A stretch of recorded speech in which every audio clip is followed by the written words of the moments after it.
I heard a Skype message then, but who was that from? Mike Emmett. No, that was me. That was someone talking to me, so that wasn't you. Oh no, it was Farzad. Yeah. Just saying. Okay, right. So our stream's off going. I'll just send this link out from the machine over here. It's got 2 laptops. This is very. Actually, I could do this from. Well, I've got 3 laptops now running this. I think actually I can do it from 1. I was looking at doing some of that stuff. Well, yeah, I think this Dell is quite capable of doing this recording and me using it to browse.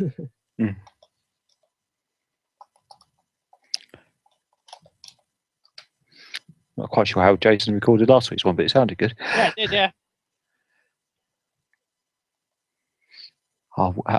Nearly an hour of waffle. Yeah, it was very good. I was enjoying it. It's very. I was like, I want to join in.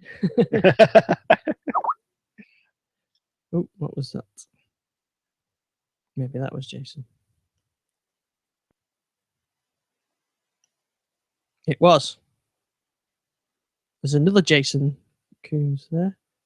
How many accounts does he want? I've at least got 3.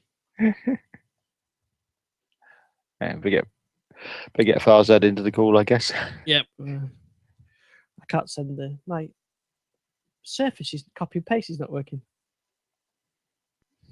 That's very strange. Let's type this link in. I can't. I'll leave that. Right. Let's get. Oh, we got Jake. Jason's there as well. Hello. Right. We're just gonna get out on our guest now. Cool. Right. Yes. And we're live now.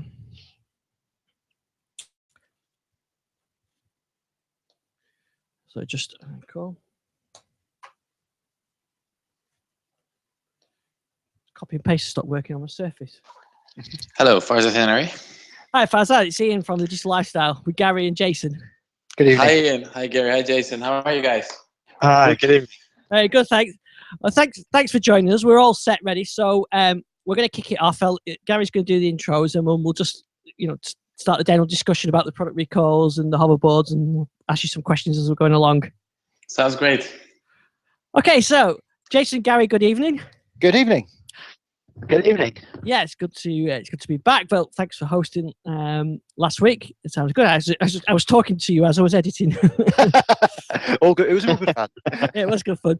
But before we go into the news, we have got a guest with us. So, Gary, who have you got with us this week? So I've got Farzad from Stericycle Expert Solutions joining us. So Farzad, do you want to give us a little bit of background about yourself and your company? Yeah, sure. So I'm with Stericycle Expert Solution. It's one of our main divisions within Stericycle. We are a brand protection and loyalty specialist, and within our brand protection service, our core service is recall. So we actually manage recalls on behalf of manufacturers.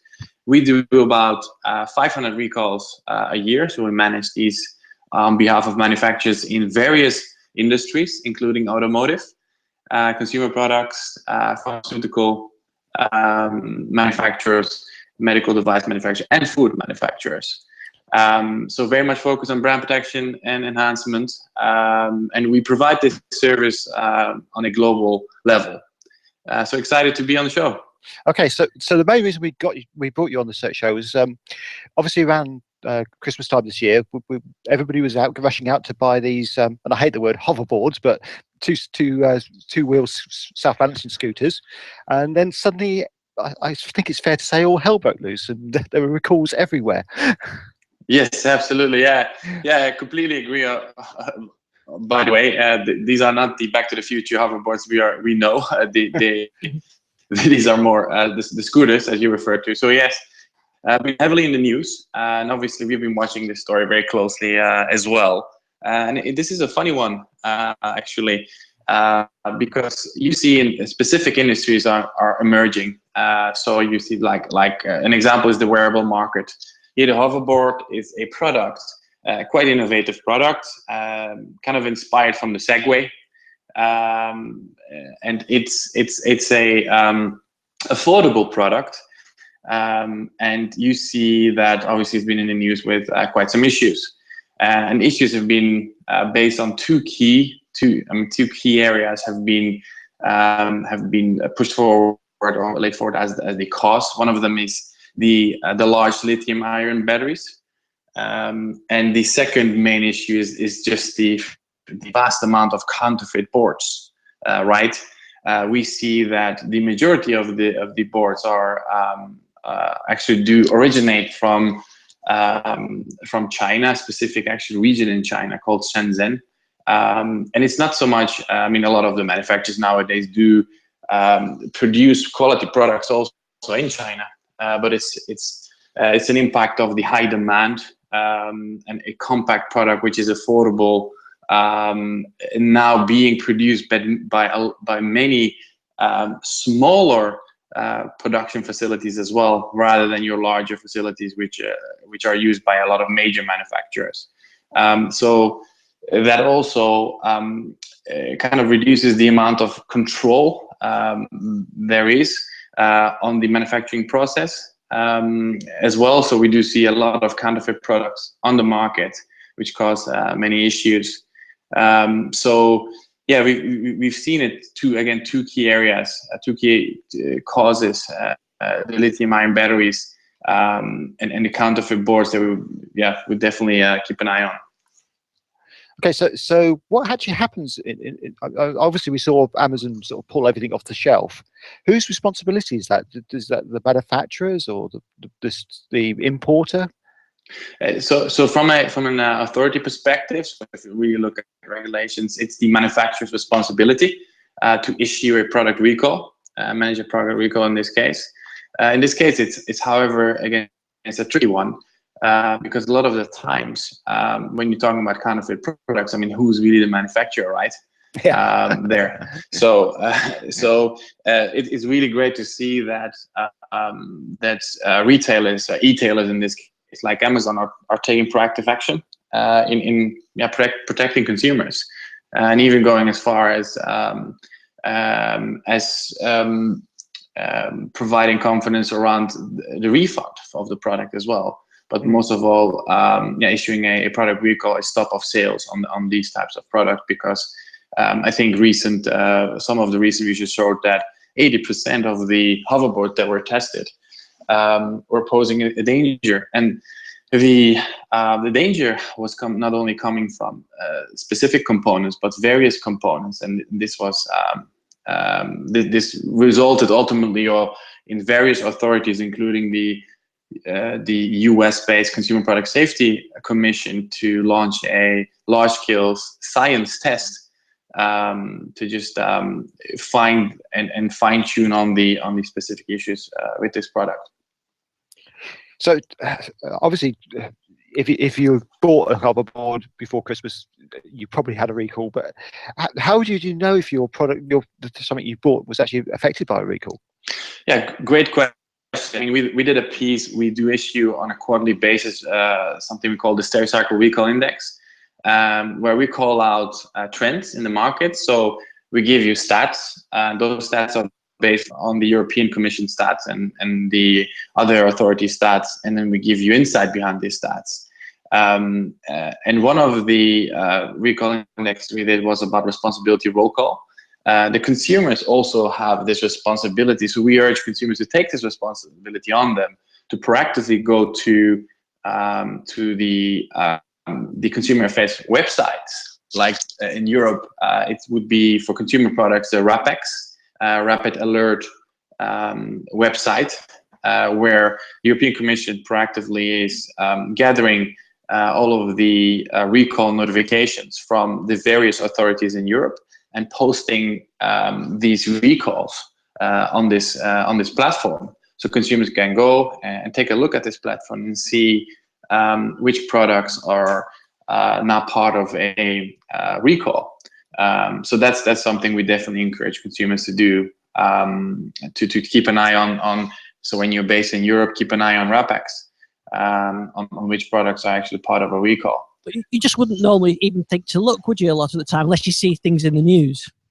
Yes, yeah, that's correct. I mean, the fact of the matter is that who really we don't see many consumers. We urge consumers to do this, but a lot of time we are behind the curve, right? So when we have specific incidents that occur simultaneously, then suddenly everybody becomes aware of this potential danger, safety issue. So and what that also does is authorities then take a closer look, and in the case of the hoverboards, we've also seen that a lot of work needs to be done on increasing the safety standards on products like these. This relates back to when innovative products like these are launched. Several authorities are also involved, because it's not only in this case it's not only an electrical appliance that can catch fire, etc., and potentially explode if there are dangerous components in there. It's also we also have to take a look at how is this product used and how can that pose a danger, right? So there's various elements to look at, and unless proactively authorities make consumers aware of, hey, please take a look at this product, and also please at the same time, here are these platforms where you can proactively take a look on which products are part of recalls before you purchase them. As a red thread, we encourage for these types of product, whenever there are innovative products, take a look at the labels, and a very quick check on the language. As soon as you notice there are actually spelling errors in the language, that should be a sign of a potential counterfeit product. And also what we also call out is when you see a specific certification label, it doesn't mean that the product is safe. So please take a look at these authority platforms where recall notifications are mentioned. Is there any way of actually checking some of these certifications? I mean, the CE certificate for consumer electronics type thing. Is there a way of actually checking if a product is genuinely certified? Yeah. So when you see a specific certification, you could go on the website of the risk assessor basically these are the laboratoriums. So you have companies like UL and SGS issuing these certification where you can check if these are valid certifications. However, when you are dealing with counterfeit products, a lot of times you see that even these certifications are copied. So it's difficult. So that's why we urge still to keep an eye on these platforms, these authority platforms. So in Europe, it's the RAPEX for consumer products.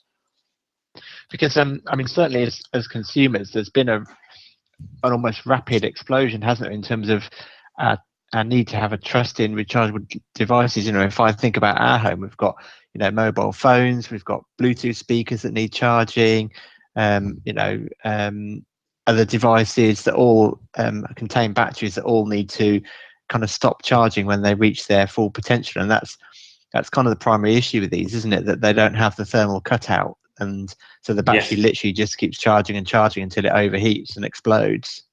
Correct. Yeah, that is called out. I mean, we've seen authorities advising consumers, please don't overcharge your product. However, when has that ever been an issue with your mobile phones, right? We're not told. So it certainly is a part of the way the product is set up, and the chips and the software behind the products kind of putting a stop on the charge whenever the battery is at full capacity. This is again should be covered in the safety standards as part of the safety policy of the different components in the product, which is something the authorities, I know a lot of the authorities are currently looking at. It sounds similar to, I think it was EE here in the UK, wasn't it, where they gave out those little portable chargers and then had to recall them all because of if there's any slight risk in something that they couldn't cope with as a brand, to have little, those things, even if it's one or two setting on fire, it's just not something they could handle. That's correct. I mean, if you look at it, the main issues with the product from a technical standpoint are these batteries, and then what you see. I mean, these lithium-ion batteries is basically liquid. It can cause electrolysis. So what happens is the material used around the battery is very poor, and just with a very slight puncture, an explosion can be caused, or fire.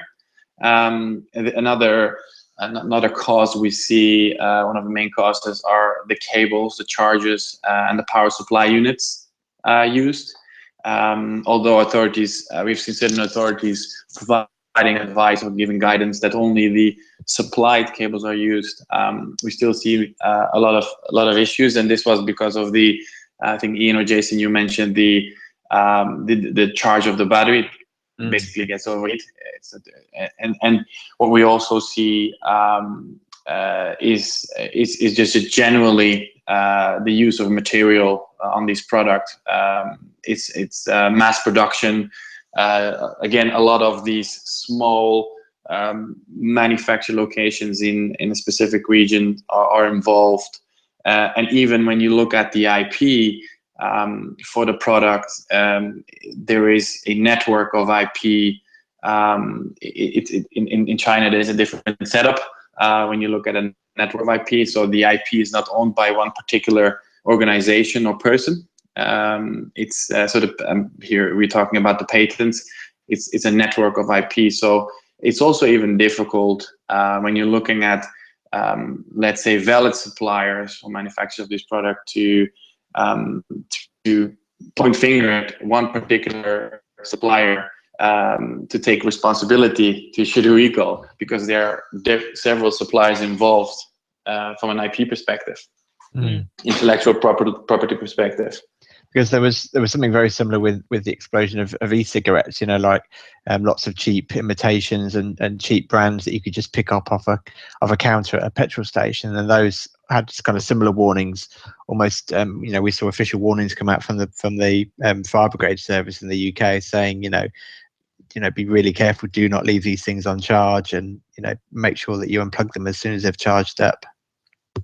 Yes, absolutely. So I think, I mean, that is good guidance, because obviously that will prevent many of these issues. I think it is important to, from an authority standpoint, as well, to keep driving this awareness in the market, because what we also see is something that I wanted to call out definitely today on the show is something we call recall fatigue. We see a lot of attention to specific topics. However, when that reaches a certain climax, then the market, consumers almost create this, or a certain fatigue is developed, where the call out for potential danger is not filtering through, if you know what I mean. And that is a danger on its own. We call it recall fatigue, because there's so many stories out there of these potential dangers that people really goes in one ear and goes out in the other ear, and people still proceed purchasing the product because of the message being consistent and the same. So we also encourage manufacturers and authorities to change the messaging. So it's refreshing every time this call out for potential risk is sent out into market.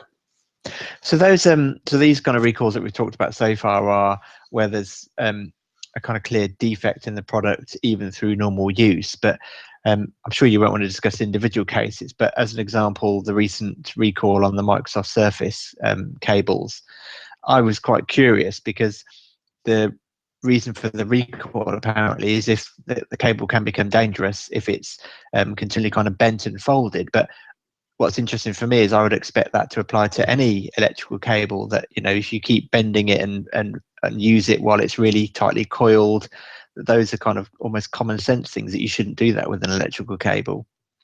Yeah, that's correct. I mean, that is why we call out, and I called out a bit earlier as well, that there's really two elements. It's the actual technical components of products when they are manufactured, but also it's the use of products. So in one of the recent indexes that we produce, we focus in on the responsibility recall, and consumers also have a responsibility of safely using the products, and not doing anything crazy with the products, like sharply bending them. And I mean, we see a lot of manufacturers, especially also actually retailers, taking a closer look at their consumer complaints as well, because a lot of these issues are kind of preempted by specific complaints, by consumers complaining about the use of their products.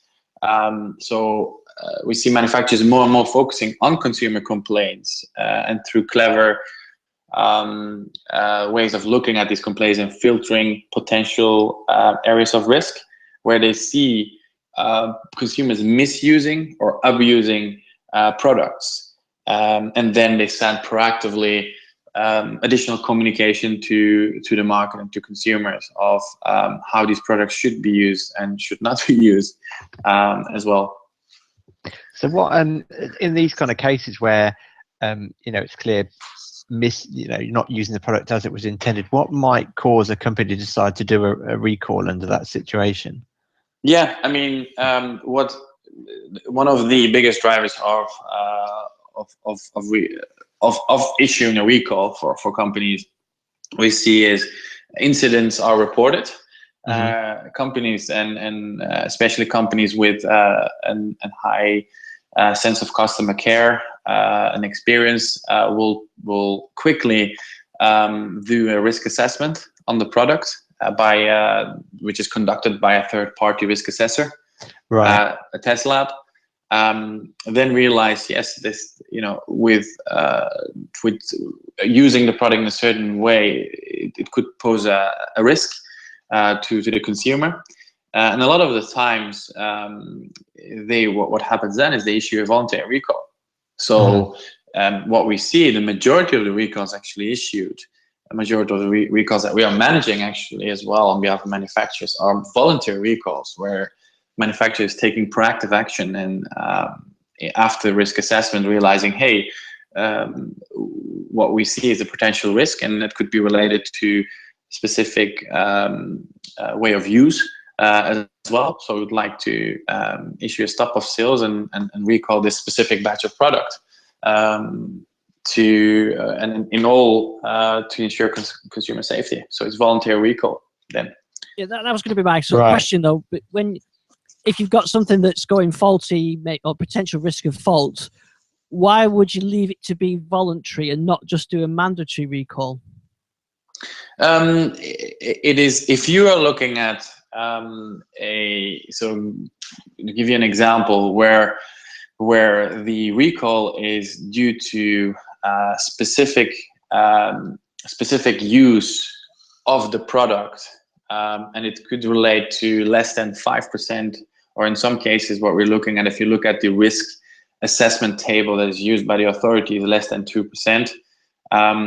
If it's less than 2% and it's only related to the use and not really to a dangerous component, and the product is actually meeting every safety standard, then the authority will not mandate the recall. Right. Basically, up to the manufacturer to then issue the recall on a voluntary basis.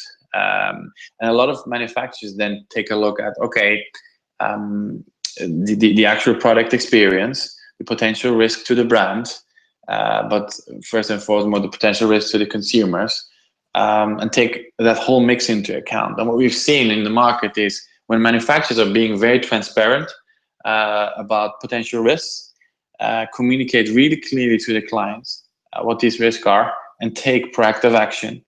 That is really, we see empathy increasing over time for the brand as well, and more manufacturers realize this.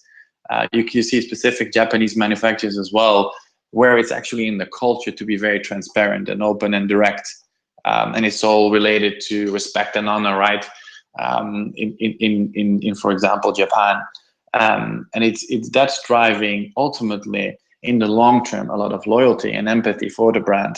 Where I'm looking at myself as well, where recently I was approached by, I know I cannot mention the name obviously, but I was approached by by the automotive brand as well, proactively, about what we call a non-safety risk, and really appreciated the clear communication, and the various efforts of and ensuring the message is coming through, the follow-ups, transparency, and what it does from my perspective is increasing my empathy to the brand. So now I trust this manufacturer even more, because hey, they're raising their hand saying I'm issuing a voluntary recall, and here are clear steps of how we're going to replace your product and how we're ensuring your safety. So a lot of manufacturers are realizing this. Thank you, Faz. That's been absolutely brilliant. I've learned a lot there. I'm sure everybody else has as well. Yes, yeah, definitely. Yeah, it's been really interesting. Thank you for having me. Appreciate it. Yeah, I really appreciate that. So, go ahead, Gary. What you can say? I was just to say, I thought probably what you were going to say. Where can people find out about what you do, Farzad? Yeah, so obviously on our website, Stericycle Expert Solutions. So there's a lot of information there about the services that we provide. We also have, and I mentioned it a couple of times with excitement, we issue on a quarterly basis the Stericycle Recall Index, and we do this not only in Europe, we also do it in North America. So again, we provide global recall management services. So please do go to our website. We issue a lot of blogs as well, and articles next to our index, just to provide insights into our perspective and also our view on trends in the market. Brilliant. Well, we'll put links to those to your website in the show notes for this show. And again, thank you very much. Greatly appreciate it. Thank you. Yeah, thanks very much for that, and I will send you the links when the show's live. Sounds great. Okay. Thank you. See you then. Thank you, Ian. Bye. Bye. Bye. Bye. Thank you. Bye-bye. Yeah, very interesting stuff. It was. I was. Yeah, it was. I think I got more out of that than I kind of expected to. It's interesting as well that even as a brand, you've got to be aware. You could make a perfect product, but if someone's cloning it in a Chinese manufacturing place, then you could potentially damage your brand as well, even though it's nothing to do with you. Mm. Yeah, Yes. And also your brand is at risk from counterfeit. I mean, this is particularly in this case, the amount of counterfeits out was crazy. And it makes you wonder, because a lot of the innovative technology tends to be very small importers importing it and selling it on eBay and places like that. And how you enforce that going forward, it must be a real difficulty for people to do that. It feels like it's almost impossible to be proactive on it. Yeah, very difficult. And as a consumer, it's a bit of a minefield knowing which are the legit products, which aren't. And then even if there's if there's a recall, the chances of getting information on a counterfeit product is virtually nil. Yeah, that's when you are reliant on trading standards and things, isn't it? Yeah, it is. It's a caveat emptor, as they used to say. Yeah, and especially with the global market, I could order something off eBay, manufactured in China, and it could be here in a day. Everything's very accessible now. And people are buying things directly from China now. I mean, there's the Banggood site and a couple of other sites which will import directly to the UK.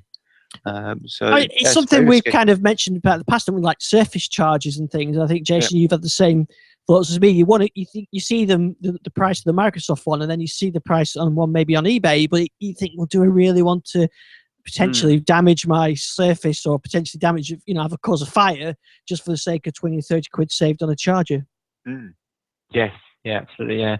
And it's also really interesting that, made it really clear to me about, why Microsoft has done a recall on the Surface cables in the way that they have, because clearly through testing, what they've probably discovered is that, yes, you shouldn't be bending an electrical cable back and forth, but actually that the failure rate is actually through potentially kind of normal use. So, bending a cable 100 times might break it, and that's your own fault. But if it breaks after 5 or 6 bends, then obviously that's worth a product recall. And that sounds to me that something similar to that has happened, where product testing shows that the failure rate is higher than they would expect through abuse, and actually could be causing an issue just through normal use.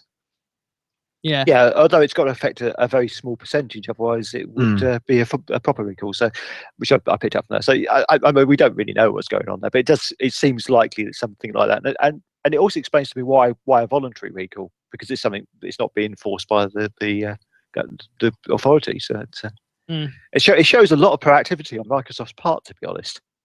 Yeah, it's very good, and like we're saying, that it really does.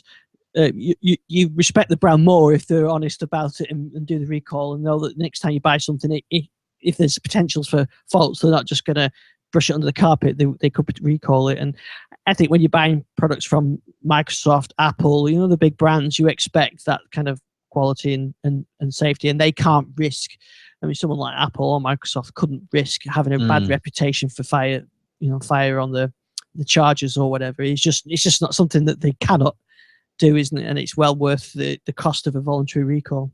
Yeah, exactly. I mean, the other recall that I've been involved in was obviously the chargers for the Lumia 2520, whereby the components weren't quite fitted together properly, and actually just again through normal use that could separate to expose the pins, leading to an electrical shock. So yeah, and I think that one actually was a mandatory recall rather than a voluntary recall. Yeah, it was that one, because I think it affected virtually all the product, didn't it? It did, yeah, especially the travel chargers. Yeah. So I mean, I think the key thing I picked up from that is I'm going to be a bit more proactive on looking some of this stuff.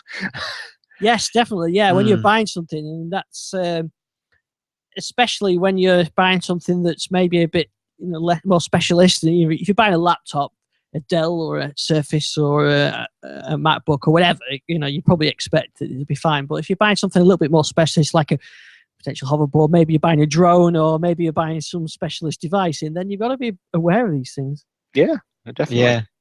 Yeah. Especially sorry, I'm just going to say, especially with lithium-ion batteries.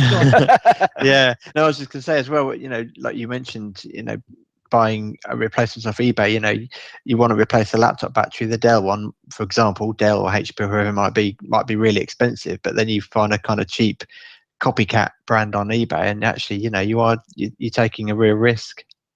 Yeah, and you just when you see the price and you think, I think I was looking at Surface chargers actually. I think 60 quid from Microsoft and 15 quid off eBay for a sort of unbranded one. But yeah, my initial thought was, hopefully, I don't want it to damage my Surface. But when you think, well, actually, it could potentially set the house on fire, that is something you really do need to take into account.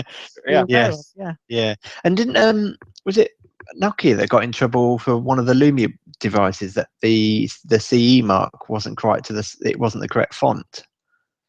Don't remember that. Yeah. I think there was I'm sure there was some brand that got into trouble whereby the font or the size of the CE label wasn't quite correct. And it's interesting that consumers should be on the lookout for that, and it makes you understand why it's so important that label is correct. But I guess also starts to raise the question, counterfeiters are really good at what they do. So is just a printed CE mark sufficient? Do we need to do they need to start thinking about things like, almost like, counterfeit protection that goes into money or into, tickets? Yeah, it's sort of something like Microsoft used to do with their licenses. Yeah. Yes, yeah, with like the holographic images, they can't be copied or removed. And yeah, well, they used to have. In fact, I think the Surface has got the Surface chargers have got the Windows sticker on there, haven't they? And but all that adds to cost as well. Yes, yeah, of course. But if it protects your brand, a big brand, then I suppose it's worth the investment. It is. Yes. If funny as well, I was comment about you said at the start about hoverboards, because my son was on one at a friend's house, and he was saying, I said, I really want a hoverboard. I said, is it a hoverboard? He went, well, I said, we're in my car at the moment. Is my car hovering? No. I went, there you go then. I like that. Yeah. I know why they got called hoverboards, but it's an easy term to use for them, but they're not. No, definitely not. No, it's Back to the Future. That's the hoverboard. Yeah. My only problem is he desperately now wants one for his birthday, which is July. So it's a question now. I've got to face that. How do I find one that's actually, a reliable product? Yeah, it's not going to set your house on fire. Yeah. Yes. Which is one of the specifications I have for all my equipment, funny enough.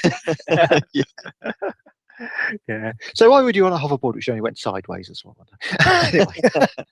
Yeah. And I want the one with the rocket on the back. Yeah. No, that will set your house on fire. Yeah, probably.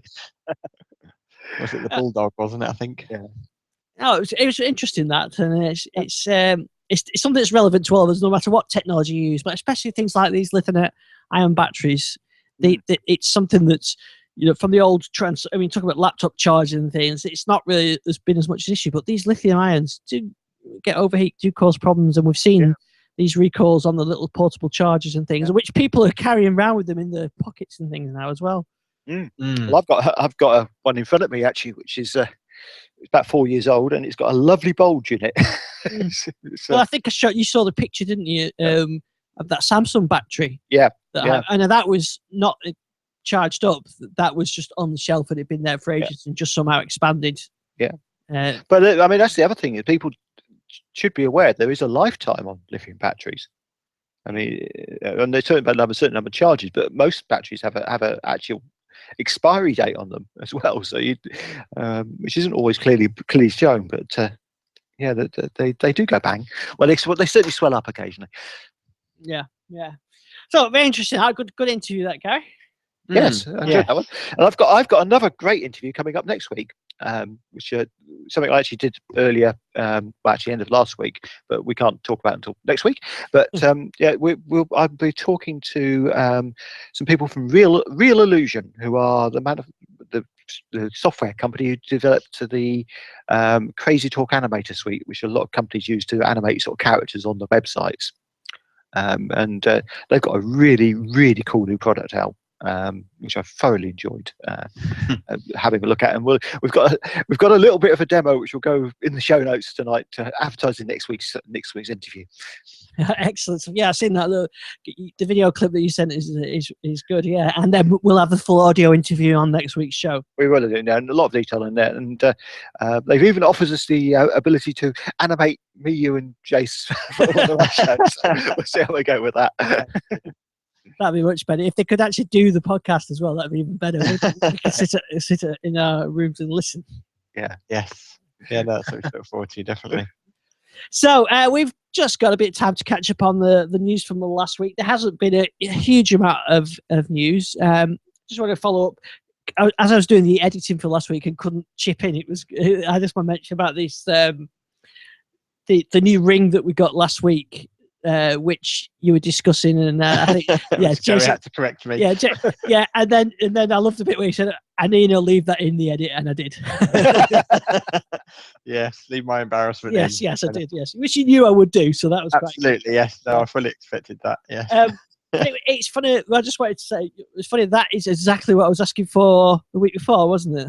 Yeah, it was. Yes. So I said it would please you. Yeah. So I've got the. I mean, the reason is, if anybody missed the show, is they've got this new preview ring, which so there's the fast ring, the slow ring, and then the preview ring. But the preview ring just keeps you up to date with the latest driver and software updates for the current branch. So the 950 keeps updated, but then you don't get Redstone and whatever. Yeah, which is exactly what you wanted. Yeah, exactly. Yeah, and then on my other test phone, I can put the Redstone builds on there and put it in the fast ring. Yeah. Yes, and the other positive side is, like, for example, I've opted in on my Surface Pro 3, so it now means that I'll get access to the beta builds of the Mail app and things like that. So rather than seeing all these new features coming down the pipe and having to wait for them, they should come down a lot quicker. Yeah, that was something I was going to ask you, actually. When I looked on my, I wonder if it's updated now. When I looked on my Surface, I only had it's not actually wasn't on my Surface, it was on the tablet, and I wonder if this is because I was already on the fast ring, but on my Encore 8, I didn't get the option of the preview ring. Is that because I'm already on the fast ring on Redstone? It would be, yes. You need to be on the current consumer build. Right. Yeah, to get it, yeah. Which makes perfect sense, because you wouldn't want to roll back, would you? Yeah. No. So here on my Surface, which hasn't got any of the insider builds, I could then select the preview ring on that one. Yes. Yeah, that makes sense. Yeah, I think that's a great way of doing it, and especially if it does get around the carrier update, the carrier blocking things, it makes a lot of sense. Yeah, I mean, it's particularly on the Windows 10 mobile front. I think that's a really important addition, because people might not be ready. My Lumia 930 is my daily driver, but I also know that Windows 10 Mobile has some fixes that it needs. So being able to be in the Insiders program but not receive Redstone and just stay on the threshold 2 builds, then that's exactly what I want. And I know, listening to Josh Pollard today, he's clearly having a lot of problems, and it just again underlines the fact that there's just so many different experiences.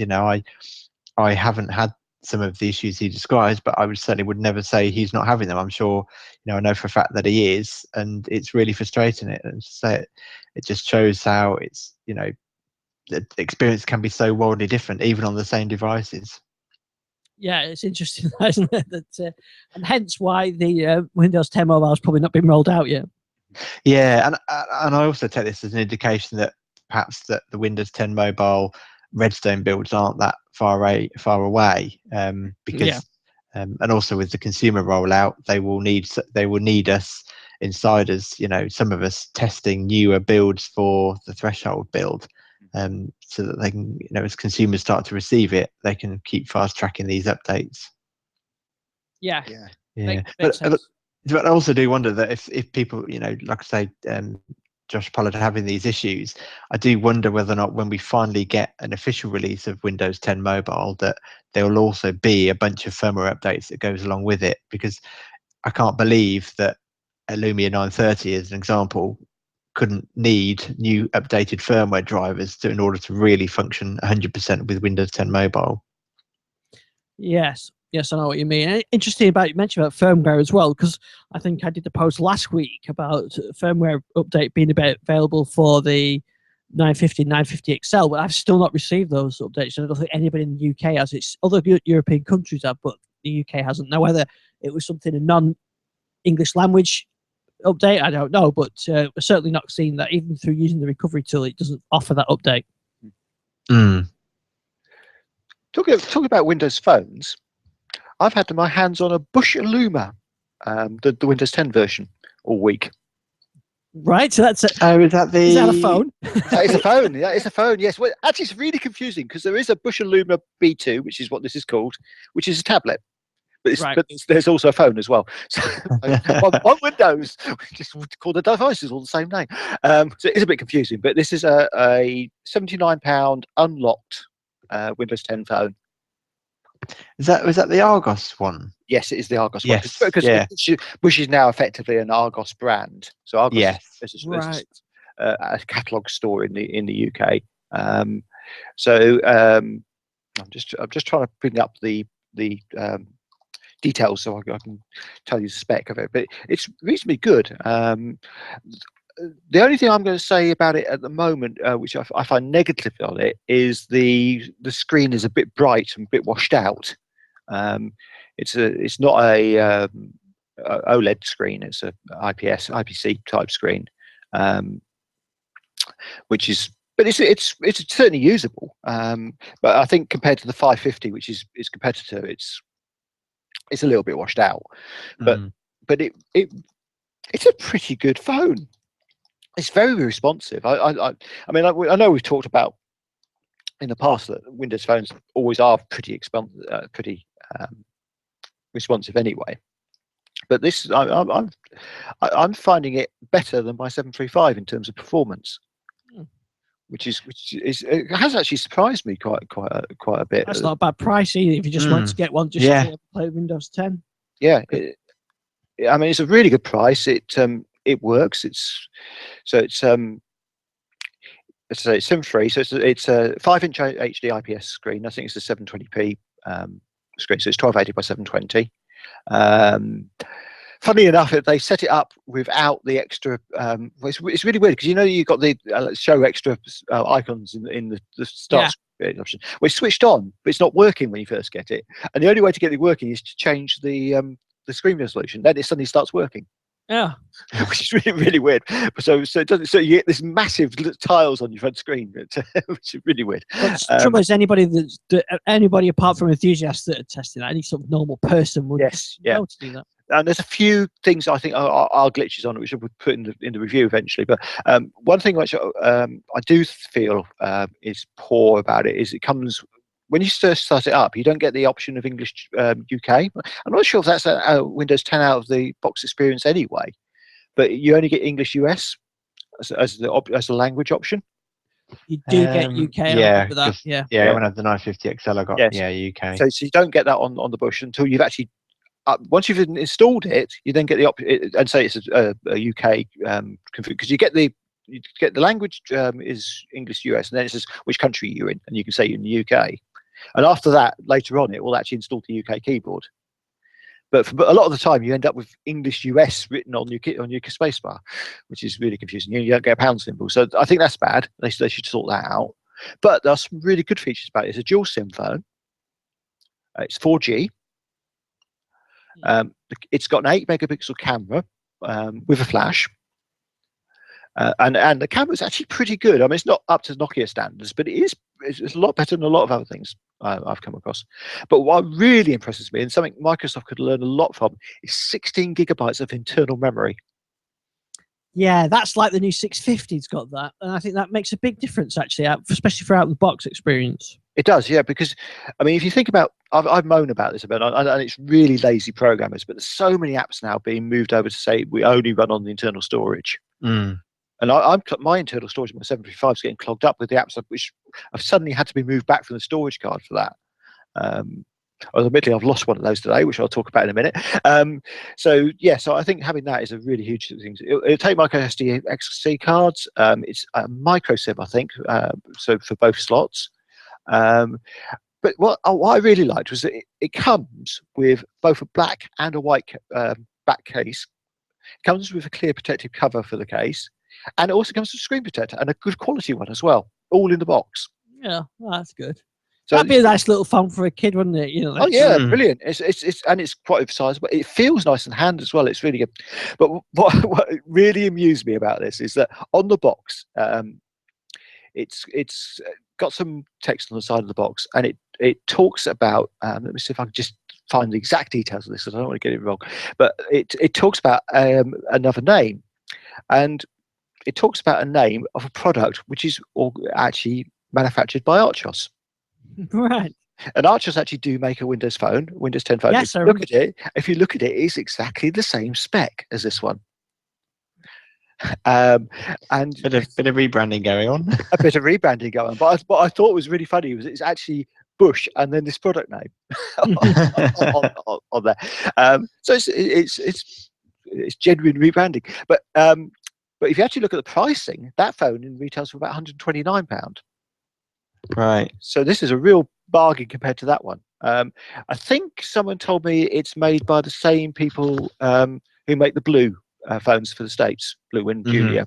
So it's a reasonably good quality phone. It's rounded. It's got a nice shape to it. It reminds me of the old Samsung Windows phone. I mean, the only thing I've got negative about is the big, massive Bush logo on the back, because that brand hasn't got quite the it used to have. But I mean, it's a very usable phone, and it's thin. It looks pretty nice. All round, I'm quite impressed with it. Yeah, no, it sounds really good. Because there's a few kind of hidden brands out there, isn't there? I mean, Tesco's have got a Windows 10 tablet, haven't they? Yeah. Which is a small Atom-based one. So there are a number of kind of big retail brands that have actually launching their own devices that are running Windows 10 operating systems. Yeah, I mean, there's no shortage of the tablet market where with Android ones, and now we're seeing Windows one, which I think is a very good thing. Yeah, and I think the tablets certainly from the OEM manufacturers or the original device manufacturers, the ODMs out China, the licensing comes a lot into that. The licensing for Windows is actually cheaper than licensing Android now. So I think more and more of these people are coming up with the low end tablets that are actually being Windows based rather than Android based. Yeah, and it's really good when you've got Windows 10 Mobile, which has got an excellent business orientated feature like Continuum. Then you launch a brilliantly lovely phone aimed at the business market and doesn't come with Continuum. Yeah, I mean that's 650. I know it's aimed at the low end business market, but couldn't they have just shelled out for a slightly more expensive chipset for it? I could actually understand where they're coming from with this, because we've had the similar issues at my place, where you get your directors and things, and they all want iPhones, and that's fair enough. But you can't give a phone for someone in a warehouse, maybe on call or something. You don't want to give them an iPhone. One, because they'll, it's an expensive item, and you can't buy lots of them. You can buy 10 cheap phones for the price of an iPhone, especially when you've got contracts in place already and you're not getting new numbers and things like that. You can get cheap Android phones, but we've always found those pretty low quality. A reasonable Android one, maybe the Sony Xperia or something like that, or the Samsung ones, they actually can be a reasonable amount, whereas what we're Nokia now, Microsoft, you can actually get for a good price, and they're very solid, well-made phones. And maybe this is where I could see this 650 selling. We could get one of those, give someone in the warehouse. Yes, they can get their email on it. It's a smartphone, but they're not going to get all their apps they get. But then who cares? This is just provided so that the person can get their email, can receive calls, and maybe access a few services if we need them to. But we don't want to shell out 400 quid or 300 or even £200 because we're buying X amount of them. So £159, maybe this is a case for a business phone like this would work. I mean, actually, I probably look at the 550 because of the difference in spec, but it has got, like you said, the 16 gig of RAMs in there. It's got a better processor, so and it looks a bit more solid. So maybe there is a market for this. Yeah, I can see what you're saying. It's just that I think they could have. I mean, if it say it had been £50 more expensive, would that have made any difference to businesses? Because that's probably what you'd have had to pay out to charge to make it a cost to actually add in the ability to have Continuum in it. But in my scenario, they would never use Continuum.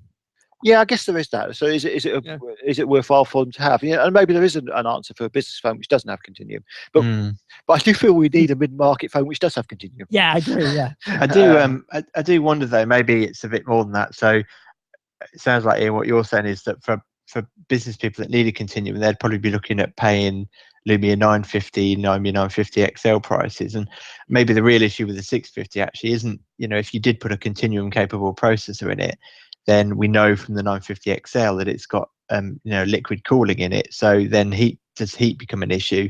So then you've got to add additional heat cooling into the device, and that all kind of adds cost. So maybe, as you say, maybe this is aimed at a different business market that I hadn't necessarily considered. Yeah, I think so. I think this is more of maybe volume and just to give someone a phone that's got email capabilities and I mean, I can certainly see that, but I also would say that there's a market beyond the 950 as well. In a lower end market, the salesman market, the people out on the road market, road warrior type, but who are not the chief executive, who are day-to-day people who come back and hot desks basically. Yeah, and that's a different market that's not addressed by this. Yeah, and it's a market I don't think it is addressed at all at the moment. I don't think there's anybody out there. I mean, there is talk about a couple of new phones coming out in the States which might address this. As Alcatel, who are going to have a Continuum phone at a lower cost, and we obviously don't know quite yet we know what the retail price list price is for the Jade Primo, but we don't actually know what that will come out into the stores at, because ASUS stuff always gets discounted. So that might come down in that and fill that gap as well. Yeah, I suppose at the end of the day, there's no point launching a phone with Continuum support because Windows Phone's dead after all. Yes, I had the discussion last week, and I've got to say, I am really bored of people moaning about it now. Not us, because we've got more, I think, positive, or not even positive, more realistic view. But some people it's like, I don't know. It's like they've got a sick puppy and they just want to kick it. Yeah, we know it. We get the message. It's not Android levels and it's not iPhone levels, and maybe it never will be. But it's a product that is currently on for sale. It's currently being developed, and people like it, and so they can use it. They don't have to feel guilty about it. And I always feel like some people want you to feel guilty for using it now. I mean, come on. Yeah. I mean, as I keep saying, there is no denying that Windows Phone is in decline in terms of user base. Primarily, I think due to the big reduction in new devices coming to market. But I think, the point I always try to keep making is the fact that, Windows Phone got to above 10% with all its gaps in its market with apps and whatnot. So, what's to say if? And it is a massive if. I know this problem has not been solved, and until it is, Windows Phone will continue to decline or only appeal to a niche market. But if UWP, I'll let you describe what it is, Gary. I think you ought to do that. If anybody's Universal Windows Platform, wasn't it? That's the one. Well done. Right, yeah. If that does attract the likes of Sonos, and I don't know, I'm not a big user of these, so I don't know if these apps exist, but let's say kind of Snapchat, Instagram, those kind of apps that are potentially missing, if they do come, Windows Phone got to 10% without those. Imagine, what it could do with them. And you're right, it's never going to surpass iOS or Android, but there was clearly a need. I mean, I use my wife for an example. She doesn't have a Windows Phone because I force her to, or because I ram it down her throat. I said to her, she uses her iPad Mini. Why would she like an iPhone? And she says no, because I like my iPad Mini, and it does what I want it to do and works the way I want it to do. I don't like the interface. I don't like the experience. I don't want that on my phone. Yeah, that's right. And interesting, they say about the apps and things, but I've seen people use iPhones and they have their email on there. They use the browser, and that's about it. They're not installing. Yes, I know there are some things like we talk about Sonos, and there's all the usual ones, but the apps aren't the be and all and end all to everyone. And the way you got to think of it, Windows Phone is dead because it's been replaced by it's just Windows 10 now. Yeah, it's Windows 10 Mobile Edition, isn't it? So it's the mobile SKU of Windows 10, which is the same SKU as you're going to have on small tablets as well. So, I mean, is Paul Thurrott actually talking to you now, Jace? after your comments on his article today?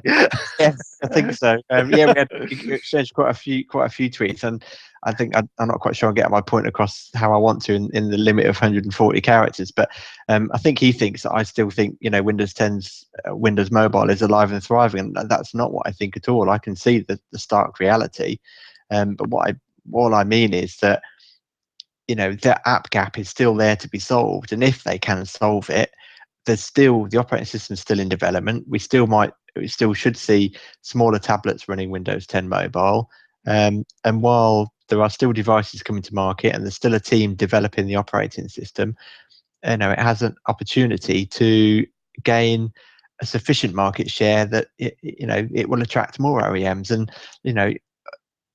I know we're coming to the end of the road, that's plain to see, but it has the potential of becoming a snowball. As it gains momentum and builds in size, then all I really want is for it to become a viable platform that the apps are on there. Yeah, and I think I've said this before. I don't think the apps will come to the phone. What I think will happen is the apps will come to Windows 10. Yeah, exactly. And I think the difficulty at the moment is that it's not obvious to developers that they have to do something to get their apps to be phone compatible as well. And I think Microsoft do probably need to do something to do that, because Windows platform doesn't actually necessarily mean it's going to work on the phone, and it should do. They should make that clearer. But there are things happening which are going to make that easier. I've spoken about Xamarin starting to make it easy to put your stuff onto the universal platform. Microsoft got quite a few more tools out there, and obviously we've got the whole island with stuff of porting stuff across from iPhone, so that's going to be easy. There's a really good video out last week about just converting a game across from iOS to Windows in about 15 minutes, which should make people sit up and think in the programming world.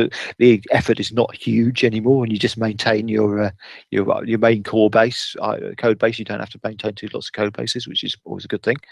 But I think that there is an issue in perception here, because developers are not targeting the Windows Phone marketplace because they don't think it's there.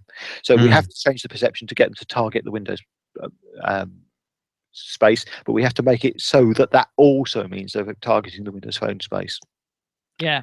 I think is there anything stopping Microsoft making every app a UWP app?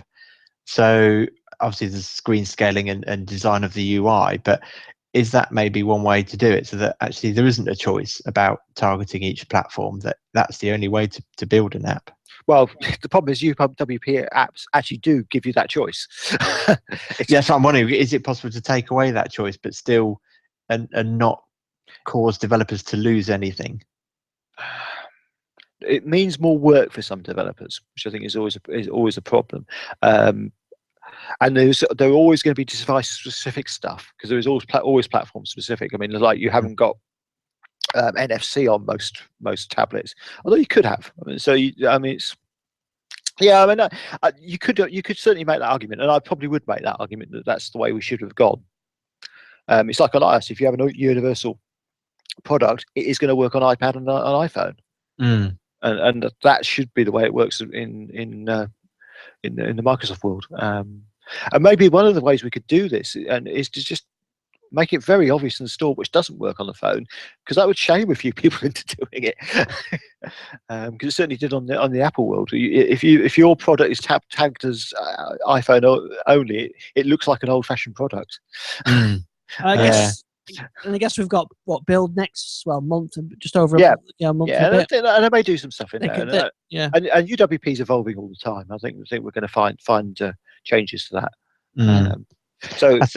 I think that there's definitely moves afoot on that. I think what has potentially caused the biggest amount of damage to the brand, Windows Phone, Windows 10 Mobile, since it launched, I think even worse than all these redirections. And I appreciate it has a limited market, so maybe I'm overstating things, but I think that the state that the 950, the 950 XL launched in, any unwitting consumer that ended up with one of those devices must have had a pretty subpar experience. Yeah, I didn't have. Well, I did a one reset, didn't I? And I think things have been better since then. So mine wasn't like a bad experience, to be honest. But it's very hard to see how anybody other than an enthusiast would really pick one of those up. And I think also there is the unknown territory that as Windows 10 Mobile rolls out onto older devices, and people start to gain that experience with it, they could also be more tempted to maybe buy a subsequent Windows Phone. Yep. It's a possibility, yeah.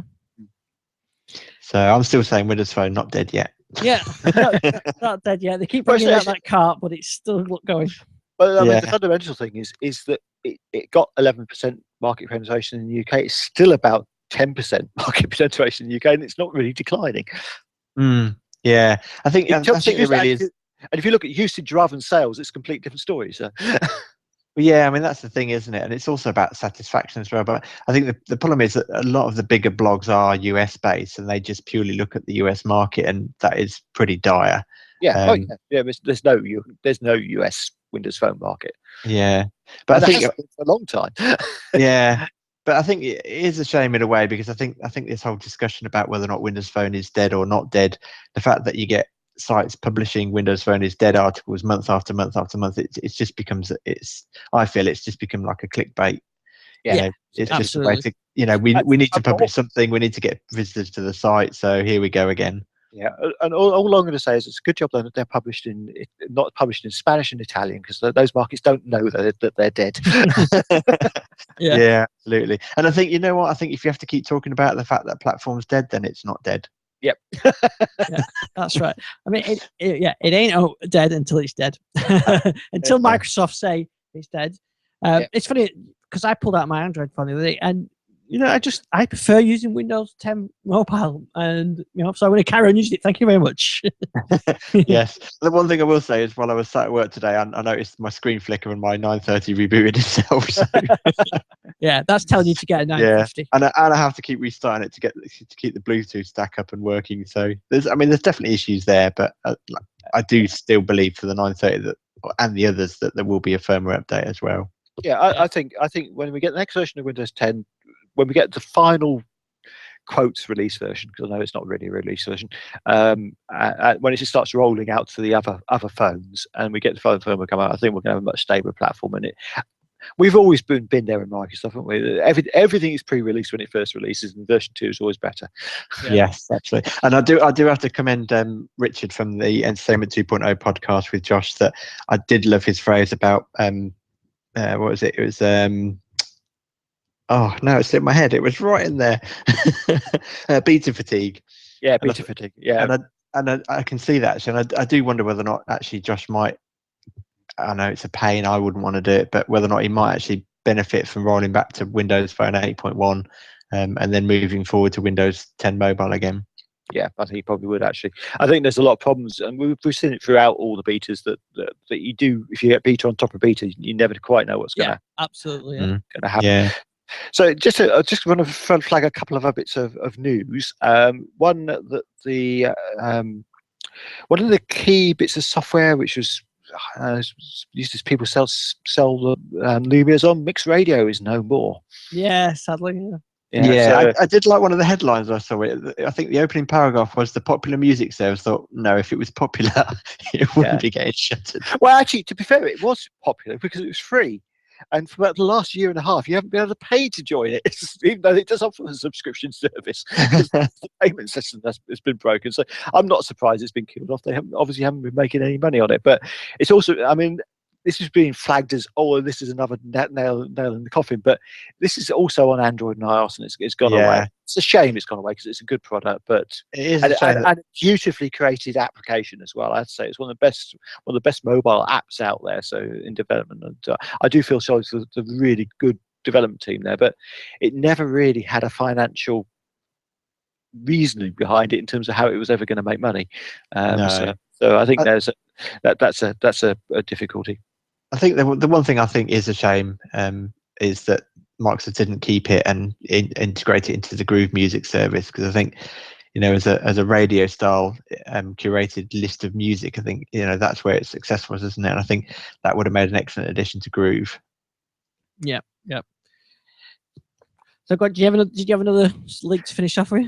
Yeah, well, it's two more things. One is that if you're a business user of Skype and you use the Skype managed accounts facility, which I do actually know a few people do, Microsoft has fairly suddenly announced this is going to end on March the 29th. Oh. You won't be able to use them going forward, and they're all going to be converted to Skype personal accounts. You can choose to move over to the Skype for Business scheme, which is often what they're trying to push you to do. But you can do a lot of the stuff you can do in the Skype managed accounts in Skype for Business. But for some people, it's going to be a fairly big change. I do think it's a bit sudden, but maybe some more advanced notice could have been given out there. And one final thing I wanted to talk about was a product which I'm in the process of reviewing for Fascinating Tech, but also has been one of our competition prizes, and I'm really impressed with, which is the Cohen Arc speaker. And I think we've spoken about this on the show before, which is basically a bass box with a attached portable speaker on top, but it's actually charging the portable speaker using Qi charging, and you could put your phone on top of it and charge it that way with NFC. They've actually at the moment in the final stages of a Kickstarter campaign for to do the sort of next generation, and if anybody wants to grab a bargain, I think they're selling out pretty quickly. Yeah, so, over 52,000, and the goal was only 35. Yeah. So and the orders are for, you can't get any sort of single product early bird now. Right, there's one left, but it's not really an early bird discount. But there are still really good discounts available if you want to buy two of the products. And also there's quite an interesting discount where you can buy just two of the base stations and have one of the actual speaker unit. Because the great thing about this thing is you could have base stations in different rooms and take your music around with you and drop it onto the next base station. It just starts communicating with whatever it's dropped onto. Very good. Yeah, I'll include a link for that in the show notes. Yeah, I'm really impressed with that. It's one of my favourite Bluetooth speakers. It's funny enough, it's actually what I use on my home automation system to play back the sound, because I can take the speaker with me wherever I happen to be. Excellent. One last quick thing for me. Maybe we can talk about this in more detail next week. But I don't know if you saw there was a bit of a flurry of activity on various blogs and Twitter about the Next Dock, which is basically a screen with it's like a laptop, but with no computer components in it other than Bluetooth in the keyboard and the screen. Yeah. And essentially, it's a laptop that works with Continuum or any device that has HDMI out. Yeah, and this is something we sort of suggested would be a good idea a few weeks back, isn't it? Yeah, absolutely. So we'll have a look looks at that. really interesting. Yeah. So, Jess, give us your Twitter address so we can see where you. You can follow me on Twitter at Database Jace, which has definitely been more active than usual just lately. Causing much consternation today. Yeah. And Gary, where can we find you? You can find me at Gary WMA, it's GARRY, and also on Fascinating Tech. And we are pretty close to the new issue. And one other thing for me, I'll include link in the show notes as well, but I've got a new song that I've done with I've got my son, my 13-year-old son, to play the guitar solo on it. And it's really good it is too. And he's getting quite good, isn't he? Yeah. He is getting very good. Yeah, so we're going to work on some more songs. He's written his own chord sequence now, I think. So I'm hoping to retire from this and leave him to become multimillionaire, and I'll just carry his guitar around for him. But I would say, remember where you heard him first. Absolutely, yeah. Right, great, guys. Well, it was great. Really good with the interview as well. So I'll include a link for everything in the show notes, and we'll be back 9 p.m. UK time next Tuesday evening. Yeah, we can have some crazy talk. See you, crazy talk next week. Cheerio. Cheers.